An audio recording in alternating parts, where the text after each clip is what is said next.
Welcome to the Catbox of Jacrono. You should trust Ryukishi. His game is fair. But this is just an opinion. Whilst it was something that I believed right from the start, I never really took a look at how Ryukishi was trying to show us the answers. Even as I was right in the middle of episode 4, when Ryukishi is telling the audience outright the nature of magic, I was still there trying to figure out what riddles he was playing to trick me. I believed that the game was possible to be solved, and I trusted Ryukishi that far, but I didn't realize until much later how fair Ryukishi had been writing his own game. At the end of episode 7, after reading it, editing to episode 4, hunting for answers and coming up with crackpot theories I thought were unlikely, I stood at the helm of a smooth-sailing ship that I was sure would have hit an iceberg. I went into writing massive posts and musing on the playthrough with the goal of being entertaining and having fun. I'd pick details and run with them to the edge of their life just to try to have fun with theory crafting because I did enjoy it. I didn't expect so many of these things would be demonstrated to be true, and after we didn't see Battler die in the truth at the end of episode 7, I was left with the realization that the only reason I'd come to this conclusion was because I'd actually spent the time trying to back everything up with evidence. Of course, I think the evidence could be thoroughly misconstrued, but it also made me realize that if Ryukishi hadn't left valid hints to get me to this point, I wouldn't have been able to. I'm sure there are people who doubt that I really came to these conclusions entirely of my own volition, but I really hope that these people simply look at it with love. Ryukishi did leave these hints enough that I was able to come up with these conclusions, and that to me is the impressive part. So here, I stand before you to show the terrifying brilliance with which this novel was constructed. So in this context, how do I define fair?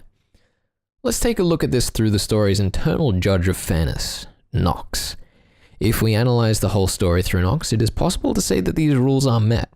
As we covered, they definitely don't follow Van Dyne's rules, but as Carafian, one of the mods of Rekenjima.org, pointed out at the time, Van Dyne makes more of originality, and what makes a story good than he does on the fairness of the fight against the witch. The trouble I found as I went to write this all up was that there really is no perfect answer. In the original decalogue, the rules are all none of this unless foreshadowing. Even in the tips for the decalogue in the games, it says that the debate over the interpretation of these laws continues to this very day, and it has become the source of countless unfair controversies. So did this mean I've backed myself and my beautiful smiling Ryukishi into a corner? To an extent, yeah, I have. The only way I can fundamentally prove that Ryukishi has foreshadowed everything would be to go through every hidden beat of the story and show you how all of them have been foreshadowed. And as much fun as that would be, I think that if you take everything you learn and do a slow, notepad-equipped read-through, you'll find, as I have in editing, that there is plenty of evidence and foreshadowing hiding everywhere. But you know, that doesn't make for a very interesting discussion, so let's go look at some foreshadowing. First of all, the culprit. I'm sure that the evidence towards the culprit's identity in earlier episodes has been utterly beaten to death on this and many platforms, but none to me were more blatant in editing than one detail in episode 1. In the most subtly blatant move ever, Ryukishi outright tells you who the culprit is. There is only one person who's been grabbed by the collar in the story thus far, and they were the culprit. Of course, none of this would have revealed the true extent of Seo's games, but even me, with bugger all experience in mysteries, immediately noticed this detail. Of course, I passed it off as a joke at the time, but that doesn't take away from the fact that this detail is there. This isn't Ryukishi trying to hide the culprit. This is him taking a roundabout route just to show you who it is. Of course, in accordance with Van Dyne's rules, the answer is staring you in the face the whole story. From Shannon's breasts literally staring you in the face in the opening chapters of episode 1, to the opening dialogues of the culprit in episode 2, to the ghosts of Seo's personalities in episode 3, to Kennon's mysteriously absent corpse in episode 4, the story is so utterly packed with details that demonstrate to you what the truth is. As much as other truths could be constructed from the red truth, if you read the story with Seo in mind, you will see every facet of what was revealed about them in episode 7, all the way back to the very beginning when Cannon spills some fertilizer because he freaked out about seeing Battler for the first time in 6 years. On the playthrough, we've spoken at pretty great length about people who see all of the love scenes and wonder why we spend so much time away from the murder mystery just to look at this love, and there's one simple reason. That's why all of this happened. The reasons these flawed characters do all of these terrible things is for love, in one way or another. As Seo and Battler discuss in episode 7. The reason Ryukishi shows them to us is because they matter, and because it makes the story what it is. Of course, an exception to this could be taken in Episode 6. Episode 6 shows the summary of all the trials of love and of the various women around the island, rather than just Seo. At face value, this might seem like a pretty sizable deviation from the main love story of Umineko. These stories don't help you solve the culprit's identity, right? I don't think so. Not only do these trials of Ava, Kyrie, Natsu, and Rosa serve to justify their own motives across the games, it also serves as a mask for what the culprit feels. Once again, you have to ask yourself why Ryukishi would have written this if it didn't matter. I already went far into my reasons during episode 6 about what the significance of the love trials could be to the author, but I also think it's important to look and see that much as all of these wives on Rekenjima came to their particular ideals through love, and because their love broke them in one way or another, this too is what happened to Seo. I also think that it is quite appropriate that of the wives in the Yoshinomiya family that did manage to cope with their circumstance, Natsui seemed to be the strongest. Sure, she might have done some questionable things in loyalty to her husband, and might be very bad at handling herself in certain stressful situations, but she is the least morally twisted, and also is the only one that we see using magic to cope. This is exactly like Seo. They use magic to cope, and despite being a klutz, not always good at handling things well, they managed to live through an absolute hell of life before they were finally broken by the cruelty of their fate. Even beyond identifying the culprit and the significance of love to this tale, there's also very easily apparent writing that tells you outright the goal of the game board. The witch wants Battler to see her. It remains somewhat shrouded through episode 1, but once you reach the end of episode 1, a look into Battler's tips will reveal, hopefully even this fool will be able to see you before too long. Despite all the words of endless torture and suffering, which is in itself reframed the further you go in, Ryukishi leaves in plain terms after the first game what the true goal is. This is all for Battler to see the witch. So let's go look at all of the other stuff, all of the other nonsense that I somehow managed to predict. I think if you've been paying attention to the playthrough, you probably have noticed things that were slightly spoiled for me, such as the existence of Kawabata. Erika was also kind of the same. I'd seen her name and sprite. Whilst I had no direct context for who she was going to be, it was pretty simple to guess. The things I'm concerned about are the little surprises and hints that Ryukishi drops on the way that feel utterly innocuous as you go through the first time. The bits that are staring you in the face once you've seen it all. So let's start off with the Chiesta sisters. Once the relationship between vessels and magical characters is established, it's pretty easy to connect the Chiesta sisters with rifles and the rabbit band that Maria has in episode 4. Even without your understanding of the rules though, that detail is there for you to figure out long before. At the end of episode 2, as Rosa runs away from the goats and butterflies that mask the truth of the Rekenjima explosion incident, it is described that she loads a 45 long Colt round into her rifle.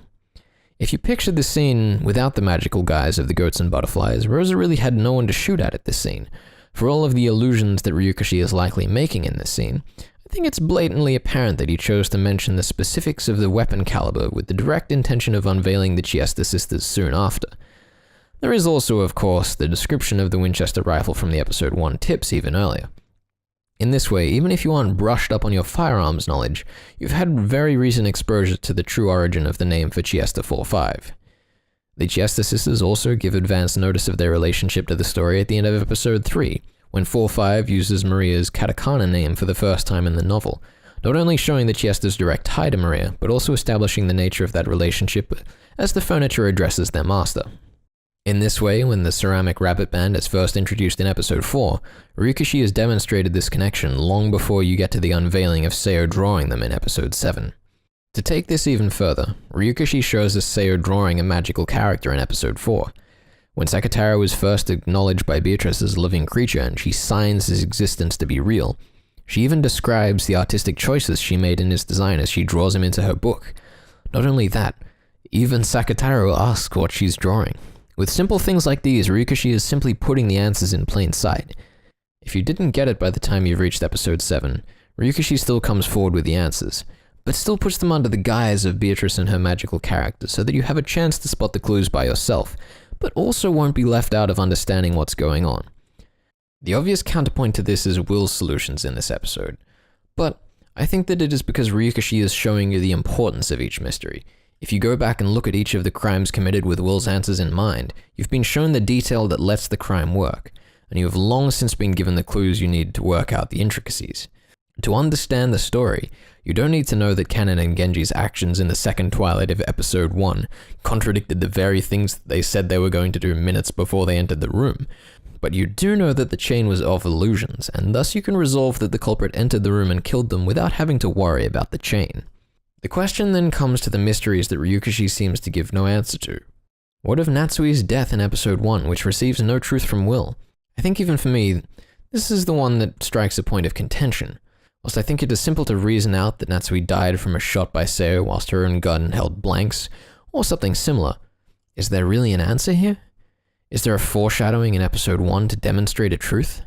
I think this one definitely comes close to a no, but we are told that Kinzo has a collection of guns, and also, if Natsui did die to a gunshot wound, but the person she shot at was unharmed, what other answer could there be?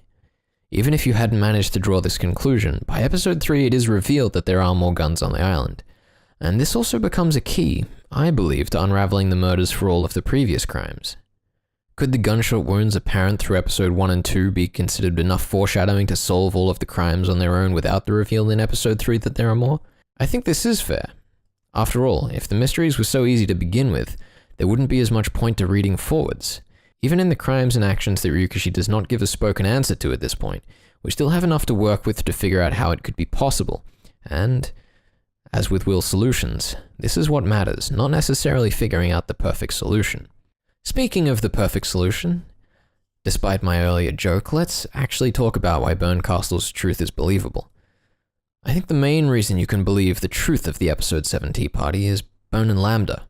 There are a lot of things that Bone and Lambda say in earlier episodes that pretty well tell you that Battler might be coming back, and that they have been warning of the truth through the whole story.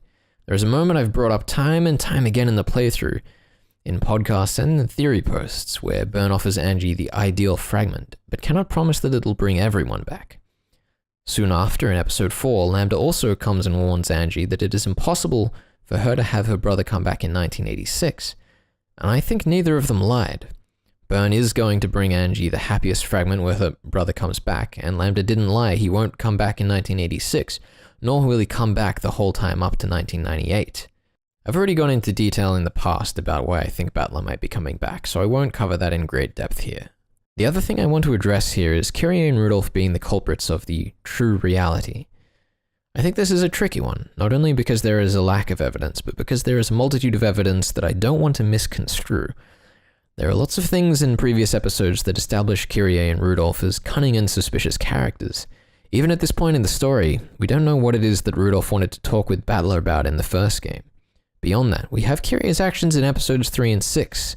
In the two main magic fights we see her participate in, we spend a lot of time covering Kyrie's envy.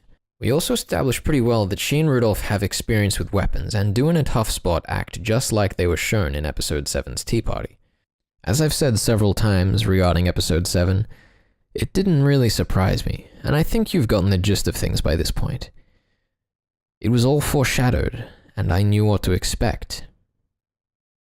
Thanks to the man from 19 years ago, and the peculiar timing of the death of Beatrice in 1967, we could reason out that there were multiple Beatrices, and that our culprit was the last of those, an illegitimate child, as had been suggested right through the question arcs. Thanks to the setup of the tunnels below the island, Kinzo's association with the war as presented all the way back in episode 1, and the words of Kawabata about the hidden dock, it was possible to work out that there was a submarine base below the island. Thanks to the pattern of the servant theme for Beatrice's furniture, the name of Baronove, and the unveiling of Vigilia in episode 3, it was possible to work out that the stakes might follow the same motif. Thanks to the internal monologue of Battler in episode 1, right through to his challenge of mystery knowledge against Erica in episode 5, you could work out that Battler's relation to the story had something to do with mystery fiction itself. This level of reasoning was possible. I don't sit here trying to tout my own intelligence at being able to figure all of this out. I want to stand here and scream to the mountains that it was all here. Ryukishi set us a challenge and he played his game fair, so that anyone who was crazy enough to reread past chapters as many times as I have could figure it out, even with my minimal understanding of the genre. What an astounding piece of work that is. And then there's one final thing I'd like to do. As I mentioned back in episode 5, I thought we'd be getting Purple Truth next. As I said, it's the only color of magic we have left to get, so I went digging. And here I am with a prediction, in the hopes that this will demonstrate as a final blow how fair this story is. Can't wait for that to backfire. The purple truth will be usable by humans on the game board as it stands between the witch side and the human side. It will be a claim and a truth mixed together as it stands between the power of red and blue. Its goal will be to make the puzzle even more fair, but also torture. So how do we figure this one out? First of all, I think the fact that all other colors of magic have their own truth thus far is a pretty clear indicator to begin with. It was unclear that this would be the case when the red truth came around, then became a solid possibility when the blue truth appeared, and with the gold truth's appearance in episode 6, I became pretty certain. There are a heap of interesting questions to raise about purple magic. We've seen a lively ensemble cast of characters use it, and it should be fun to pick through and see what each of those moments represent. I think the most noticeable ones to me are Vigilia and Kyrie in episode 3. The final thing that sold me, though, was one little line from episode 3, which quoted purple as being of malice. And if episode 8 is Byrne's game, who better to bring in the purple of malice? I'm sure it'll be nothing but fun.